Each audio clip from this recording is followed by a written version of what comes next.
దేశ్ముఖ్ల పిల్లలు కూర్చొని దేశ్ముఖ్ల పిల్లలకు ఉద్యోగాలు ఎట్లియాలని గ్రూప్ 1 చేశారు కదా. గ్రూప్ 1 కథ మామూలు కథ కాదు. ఓన్లీ కోటి ఉమెన్స్ కాలేజీలో రాసినటువంటి సెంటర్ నెంబర్ 18, 19లో 71 మందికి గ్రూప్ 1 ఉద్యోగాలు వచ్చినాయి. 71 మందికి ఒక్కటే సెంటర్లో ఒకటే కాలేజీ ప్రాంగణంలో 71 మందికి గ్రూప్ 1 ఉద్యోగాలు వచ్చినాయి. లక్షల మంది ఉద్యోగాలు రాస్తే ఎందుకు అడావిడిగా భర్తీ చేస్తా ఉన్నారు, ఎందుకు రేపే వాళ్ళకి ఆర్డర్లు ఇస్తా ఉన్నారు, ఏం కథ అని అంటే దాని వెనకాల ఏం లేదు. ఈ అగ్రవర్ణాల వాళ్ళు ఆల్రెడీ అవి చూస్తే పరిశాన్ అవుతారు. మీరు జీవనం బట్టి 29 తోటి ఎంత మోసం, మొత్తం మోసమే ఈ ప్రభుత్వం అంతా. ఇవాళ బీసీ ప్రభుత్వం ఉంటే ఈ పరిస్థితి ఉండేది కాదు. బీసీ ప్రభుత్వం ఉంటే మెజారిటీ ప్రజల ఆకాంక్షలను గౌరవించేది. కానీ వాళ్ళు కొద్ది మంది మనల్ని చూపెట్టి మనకు ఉద్యోగాలు ఇస్తున్నామని చూపెట్టి మనకు ఒక చీకేసిన బొక్క లాంటిది బాడేసి మెత్త మాంసం వాళ్ళు తీసుకొని తినేది అన్నట్టు. ఓపెన్ లో 59% వాళ్ళే కొట్టుకోరు. ఓపెన్ లో జనరల్ కోటాలో 59% సీట్లు వాళ్ళకే, రెడ్లకు వెలమలకు వీళ్ళకి పోయినాయి. 59%. 18% ఉన్న ఎస్సీలకు సంబంధించి 0.9% వాళ్ళు కొట్టుకున్నారు పరిస్థితి.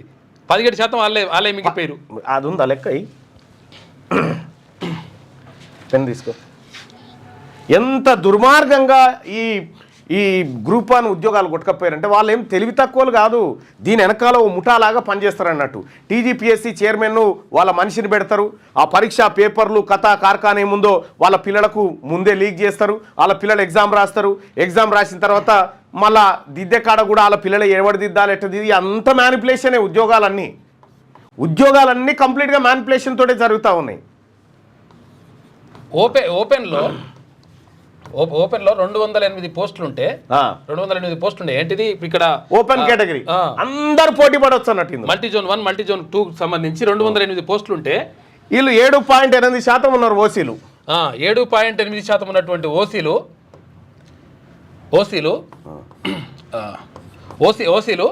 ఎంత తీసుకోవాలి తెలుసా? 59% ఉద్యోగాలు. 59% ఉద్యోగాలు ఎత్తుకపోయారు ఇలా ఓపెన్ కేటగిరీలో. ఏంటి అది చిన్న ఉద్యోగాలు కాదు. రేపు పొద్దుగాల కలెక్టర్లు వీళ్ళు. ఎస్సీలకు సంబంధించి 18% ఉన్నారు ఎస్సీలు. 18% ఉంటే ఎస్సీలు ఉంటే వీళ్ళకి వచ్చింది ఎంత తెలుసా? 0.09% వీళ్ళు తీసుకుపోయింది. 17% వీళ్ళ కథం. తర్వాత ఇక్కడ ఎస్టీలకు సంబంధించి చూసుకుంటే వీళ్ళు ఎంతమంది అంటే ఎంత వచ్చినాయి అంటే వీళ్ళకు 1. జనాభా రాయాలి కదా. ఓకే, జనాభా వీళ్ళది ఎంత? 10% వేసుకోవాలి. 10 పాయింట్ ఇంకా చిల్లర ఉన్నది. 10% జనాభా ఉంటే వీళ్ళకి 1.29% మాత్రమే ఉద్యోగాలు వచ్చినాయి. అంటే జస్ట్ వీళ్ళకు 3 ఉద్యోగాలే ఇళ్ళకి వచ్చినాయి. జస్ట్ వీళ్ళకు 2 ఉద్యోగాలే వచ్చినాయి ఇంట్లో.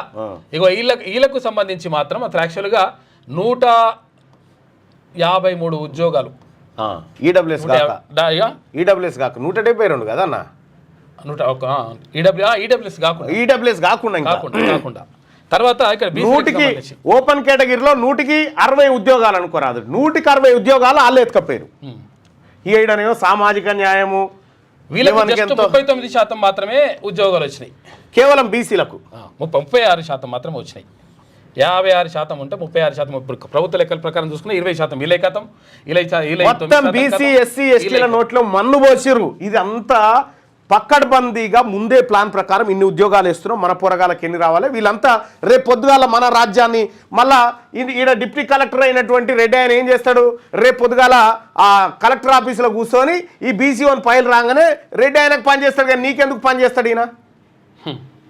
వాళ్ళ ఉపాయం కదన్నట్టు. ఈ రాజ్యం మారాల్సిందే. ఈ రాజ్యం బీసీల చేతుల్లోకి రావాల్సిందే. ఒక్కసారి బీసీ ప్రభుత్వం వస్తే ఈ ఉద్యోగాల కథ ఈ కథ మొత్తం తేలిపోతుంది. ప్రతి కాడ నువ్వే రాజు బీసీ వాడ. ప్రతి చోట నువ్వే కింగు అయి ఉంటావు ఆ రోజు. ఎంత దుర్మార్గమా! ఎన్ని నా కాడ ఒక లెక్క ఉంది. రోస్టర్ పాయింట్లలో కూడా మళ్ళా వీళ్ళకి ముందుగాల. అరే ఆ సిస్టంలో నిన్న చేసి పెట్టినా. ఇప్పుడు ఎస్సీలకు వరుసగా 17% ఎస్టీలకు ఉద్యోగాలు కథమని, ఎస్టీలకు 9% ఉద్యోగాలు కథమని, తర్వాత అది బీసీలకు సంబంధించి 20% ఉద్యోగాలు పోయినాయి. ఎవరు తిన్నాడు అన్నట్టు ఎవరి సొమ్ము ఎవరు తిన్నాడు కామెంట్ చేయరుగా. గ్రూప్ 1 ఉద్యోగాలలో ఓపెన్ కేటగిరీలో 59 అంటే 60% సీట్లు. 60% సీట్లు ఓసీలు కొట్టుకపోయారు 7% ఉన్నోళ్ళు. ఇక 90% ఉన్నటువంటి ప్రజలకు వచ్చినటువంటి ఎంత అంటే గట్టిగా 31, 41, 36 అంతే, అన్ని కలిపి స్పోర్ట్స్ కోటా గీట్ అన్ని కలిపి 41 మొత్తం టోటల్ గట్టిగా ఇక ఇక్కడదే ఇది 59% వాళ్ళే తీసుకోరు. గ్రూప్ 1లో అడిగితే కదా జనరల్ లేదని దొంగలు 1 నంబర్ చోర్లు మొత్తం ఈ పరీక్షనంతా మ్యానిపులేషన్ చేస్తారన్నట్టు.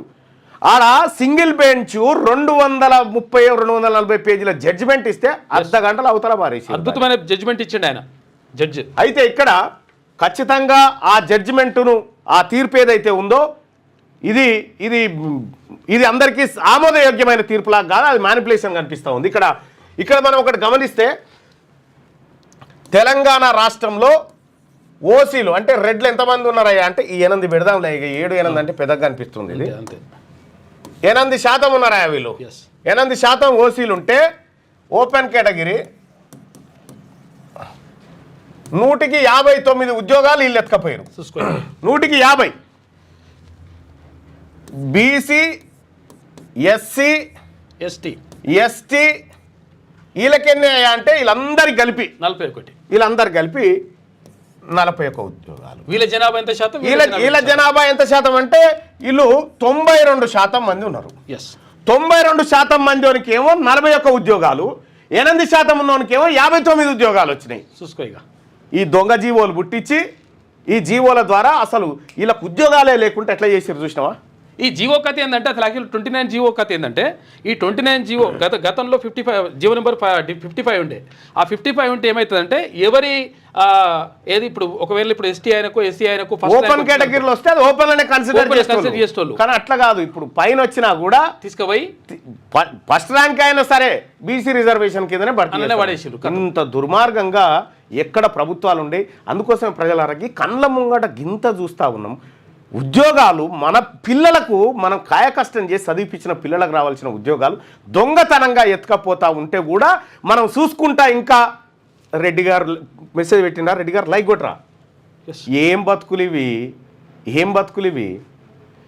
ఇట్లా ఎందుకు తగ్గిందంటే ఇప్పుడు మార్పు వచ్చింది బీసీలలో.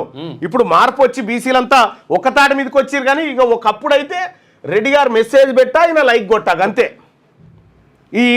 ఇంకా ఆయన పెట్టుడు లేట్ అయితే ఈయననే పెడతాడు ఉల్టా ఆయన గురించి.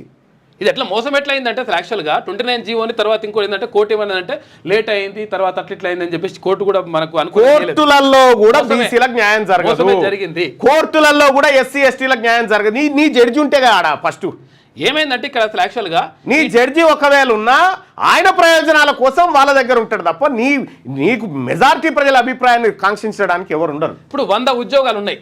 100 ఉద్యోగాలు ఉంటే ఏం చేయాలి? 50% ఏది ఓపెన్ కోటా తీస్తారు అనుకుందాం. అయితే ఇప్పుడు ఓపెన్ కోటా తీయలే, ఫస్ట్ రిజర్వేషన్ కోటా తీసిరు ఫస్ట్. ఎందుకంటే reservation quota lead first rank వచ్చినట్టు కూడా ఫస్ట్ దీంట్లో రిజర్వేషన్ వెళ్ళిపోతాడు వాడు. దాంతో రిజర్వేషన్ లేచిండ్రు. ఫస్ట్ తీయాల్సింది ఏంది? ఓపెన్ కోటా తీయాలి.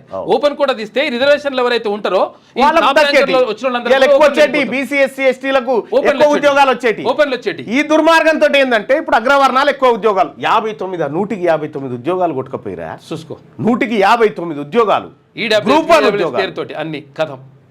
ఇంత దుర్మార్గం చూసుకుంటా ఉండడానికైతే ప్రజలారా ఒక్క మార్గం.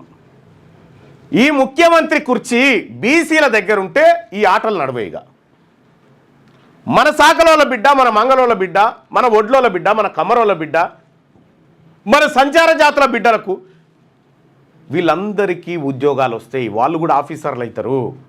ఒక్కసారి బీసీ ప్రభుత్వం వస్తే